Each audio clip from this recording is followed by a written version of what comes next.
উড়ে এসে জুড়ে বসা। আজকে তোমাদের একটা সেরকমই গল্প বলবো। এই যে দেখছো, এই বিল্লিটা, এর নাম হচ্ছে সস। কিন্তু এ আমাদের বাড়ির বেড়াল নয়, বাইরেই ঘোরাফেরা করতো। সে হঠাৎ চলে এলো তার বেবিকে নিয়ে আমাদের বাড়িতে। বার করে দিতে কি পারি এই বর্ষার দিনে, তাই ভাবলাম থাক কদিন। আর এদিকে আমাদের লিলি বাড়ি ছাড়া, দেখো একেবারে অন্যের বাড়িতে গিয়ে পালিয়ে বেঁচেছে। আয় চলায়, এরকমই চলছে।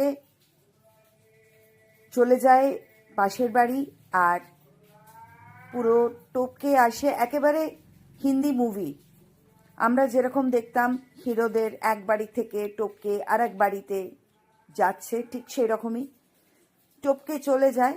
আর কার ভয়তে যায় দেখো, এই যে ছোট্ট বেবি মিলি, মিলির ভয়তে লিলি বাড়ি ছাড়া।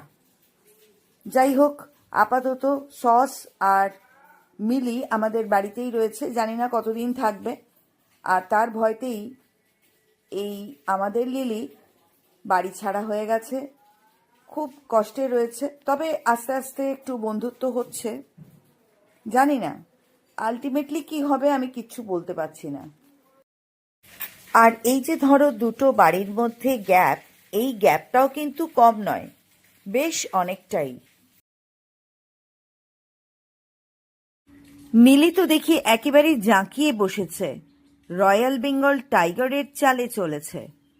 কিন্তু কোথায় যাচ্ছে? ও আচ্ছা, মাসির সাথে ভাব করতে যাচ্ছে।